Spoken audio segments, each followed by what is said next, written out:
un ratito. Bueno, nos da mucho gusto, Dante, que estés con nosotros. ¿Cómo has estado? Sí, si quieres, quítatelo, ¿sí? Para que se oiga un poquito mejor. Sí, claro. Estamos total. ¿Ya te vacunaron? Sí. Sí, fíjate, a mí también. Muy bien. ¿Dónde te vacunaron? ¿Cómo estás antes que nada? Igual que a todos los de 70 años. A todos yo 69. Pero muy bien. Oye, Estamos contemporáneos. muy agradecido que estás con nosotros. Es un honor. Para mí, sabes que lo es. honor. Y me da mucho gusto. Gracias. Te fue bien la vacunada y todo. Todo. A ver, hace poco platicábamos, Dante, y me acuerdo que te hice una pregunta en el canal del Congreso, que casi que te vuelvo a hacer. A ver, ¿cómo estás viendo las cosas? ¿Estaremos sobredimensionando la polarización? El presidente López Obrador está haciendo lo que dijo que iba a hacer y por eso los mexicanos votaron por él. No sé, ¿qué ves, Dante? Bueno, veo un presidente que busca de manera excesiva restaurar un régimen autoritario, autócrata, y todas sus manifestaciones van en ese sentido. Es terrible que así sea. Creo que el destino hubiera permitido tener un mejor presidente en el 2006, con contrapesos institucionales, y que además no hubieran permitido que llegara un hombre que hoy refleje en la acción del poder mucho resentimiento, en lugar de que tuviera la emoción de servirle a toda la sociedad, la polariza, como en el siglo XIX.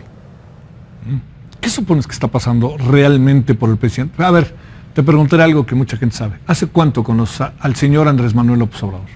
Bueno, lo conocí cuando se firmaron los tratados de Chapultepec con La Paz, sí, de El Salvador.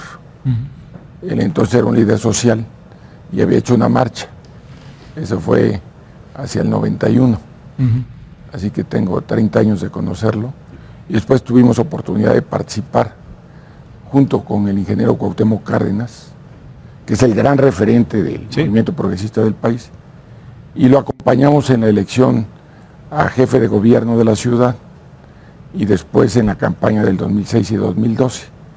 Sin embargo, le he escrito 5 cartas. Sí, las leímos, hablamos de ellas. La primera fue precisamente convocándolo a la reflexión para que fuera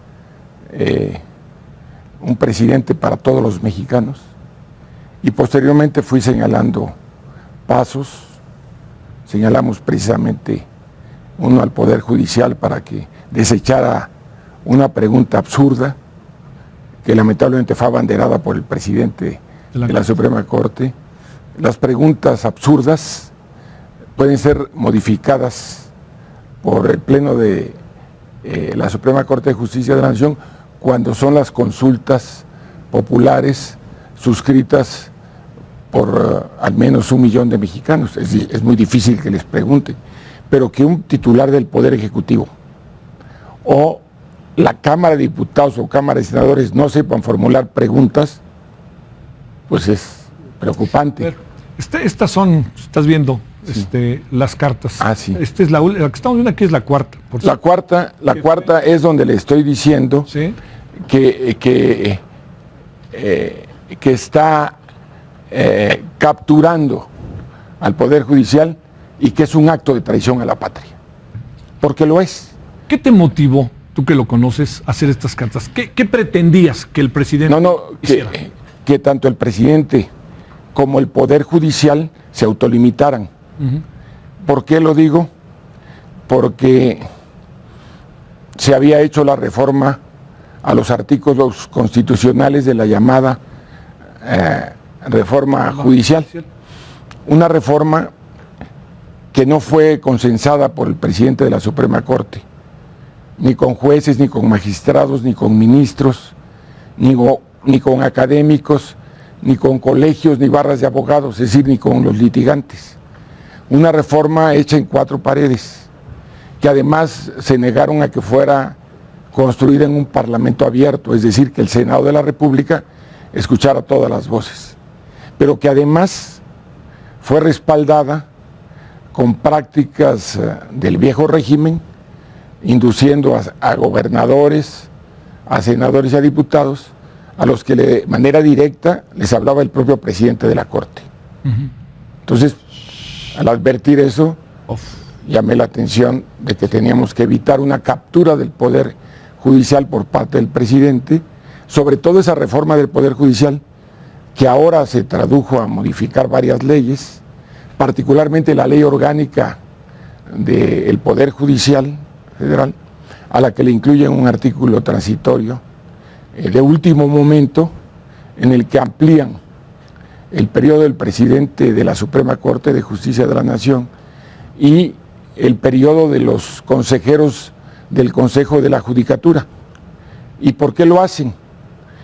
Porque el presidente de la República lo dijo en una mañanera y lo repitió en otra, le tiene confianza al presidente de la Corte. ¿Quién es él para tener confianza o desconfianza de un poder que es contrapeso del Ejecutivo y del Legislativo? ¿Quién es él?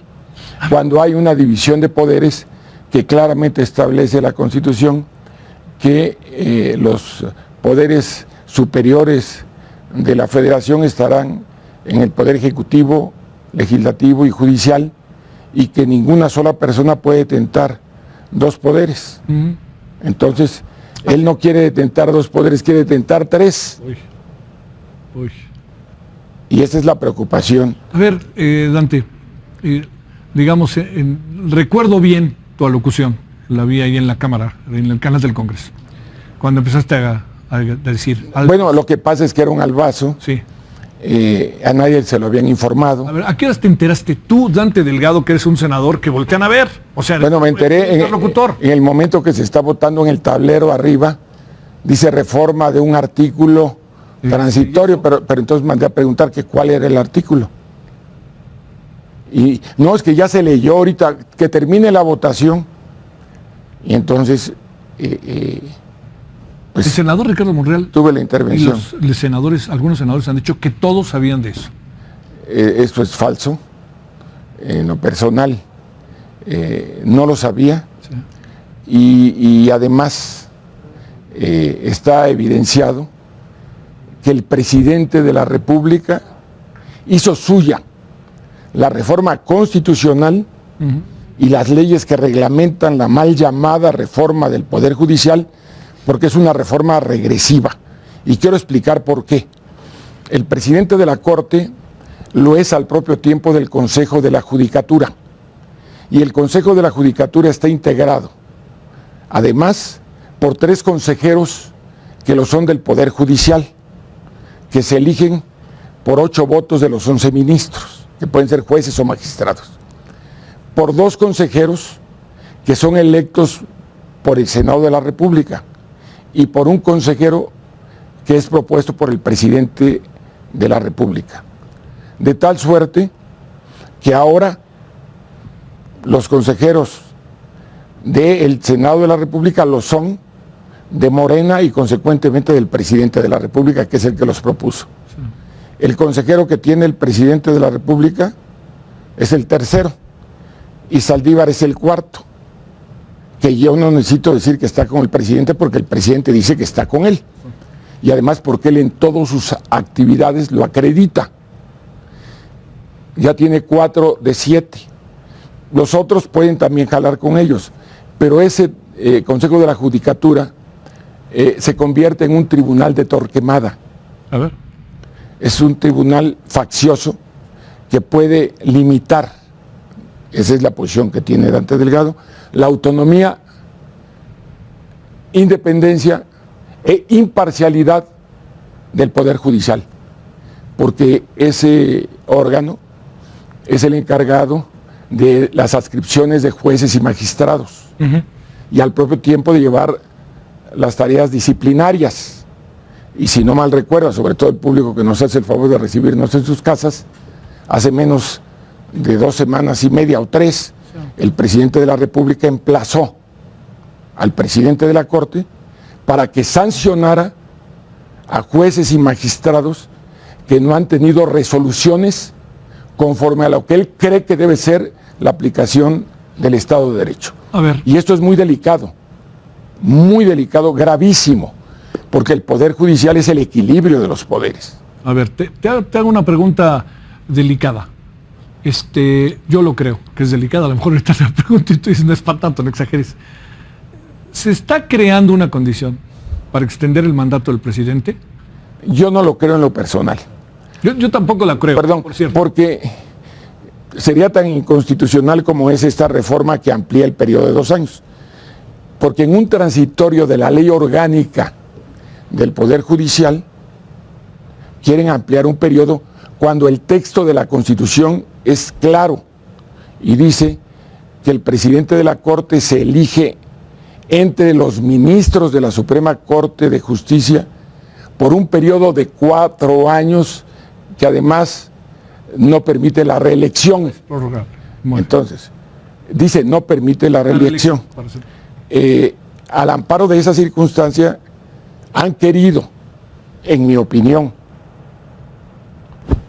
con la aquiescencia del ministro presidente de la Suprema Corte de Justicia, hacer ese transitorio. Es decir, yo no dudo que el presidente de la Corte, si no está adelante, está atrás, y si no está atrás, está a un lado de esa perversión jurídica. Y es preocupante, muy preocupante, que el titular de un poder se preste a eso. Pero de que el presidente de la Corte fue el que presentó las iniciativas, el presidente de la República lo declaró y dijo que las hacía suyas y que estas modificaciones constitucionales y a ordenamientos legales se dan sin el conocimiento del Poder Judicial, es claro que implica cuando menos una pretensión de abuso de poder de parte del presidente de la Corte. A ver, ¿te preocupa la situación por la que pasa el país? Mucho. A ver, déjame plantearte otra vez eso que te decía al inicio. Mucho de lo que se dice es que el presidente lo que está haciendo, platicando incluso con legisladores de Morena, me dicen, oye, espérame, el presidente lo que está haciendo es llevar a efecto lo que nos dijo que iba a hacer en campaña y por eso votaron por él. ¿Esto Bueno, qué piensas? Pues en primer lugar que me gustaría que eso lo discutiéramos en el Pleno. Son ellos los que aceptan que el presidente en una mañanera les ordene que no cambien ni una sola coma de una legislación tan importante como la energética, que además es regresiva. Me gustaría que tuvieran el talante de decirle al presidente, oye presidente, vamos en la mayoría de las cosas contigo, pero hay que cambiar en esto. No, fue puntual la instrucción, ni una coma, y queremos que el pueblo de México sepa que ni en la Cámara de Diputados, ni en la Cámara de Senadores se modificó una coma por una sola razón, porque por ser leyes secundarias solamente se requiere la mitad más uno de los legisladores presentes para aprobar estas leyes y no 2/3 partes, como es el caso de reformas a la Constitución. Sí. A ver, 2 reflexiones finales, Dante, que me parece que viniendo de ti son importantes. Que una va a estar a debate estos días ya, Félix Salgado Macedonio, Raúl Morón y otros, ¿no? Y otros que no han estado tan mediáticamente. Y la segunda es algo que está ahí discutido y que ahí está nomás esperando el momento, que es la sobrerepresentación, que es parte de la bronca, INE, Palacio Nacional, tal cual. A ver, empecemos, si quieres empecemos por lo de sobrerepresentación, porque sé que has hecho varias reflexiones sobre eso. Sí, pero si me permites, nada más concluyo. Sale. Si el presidente fuera congruente y los diputados o legisladores que han hablado contigo te dicen que el presidente está cumpliendo lo que le ofreció al pueblo de México, recuerden ustedes que el presidente dijo que no iba a hacer reformas constitucionales. ¿Y cuántas llevamos? Muchas de ellas han sido apoyadas por nosotros, pero él declaró eso, que no es la primera vez que dice una cosa y hace otra, le encanta. Aunque diga que una máxima de él es no mentir, no engañar y no robar. Miente mucho, engaña mucho y le corresponde a la Auditoría Superior de la Federación ver el ejercicio del gasto y también ahí a ese órgano lo ha cuestionado.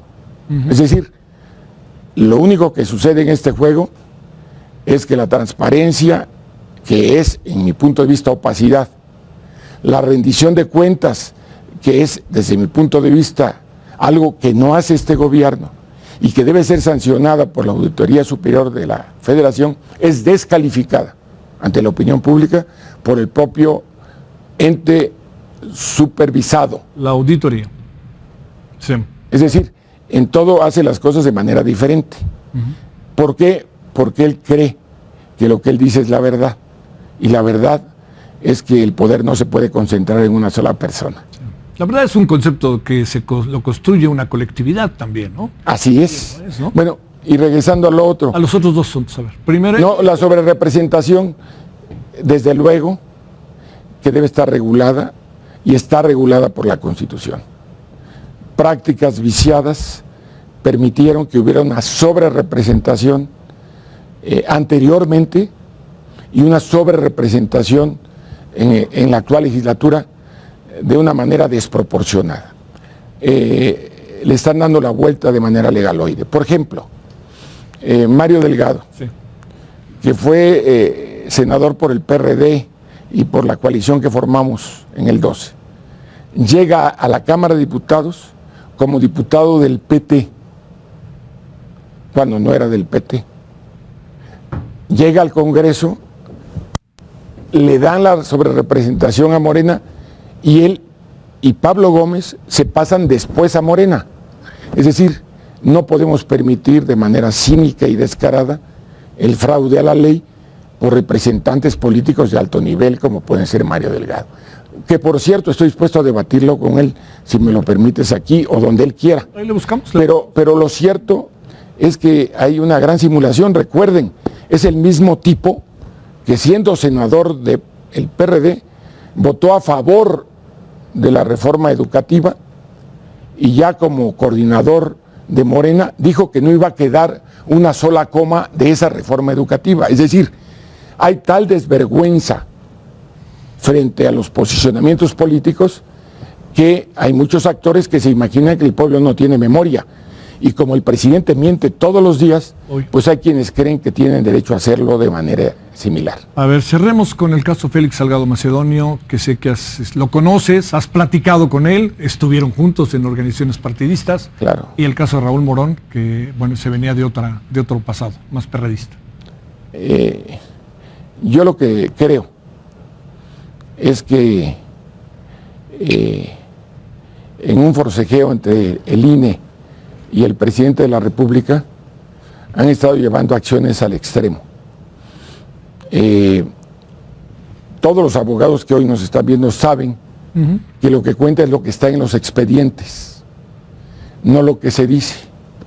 Félix Salgado, de manera fanfarrona, estuvo haciendo comentarios que hacen que la opinión pública no pueda simpatizar con su posición.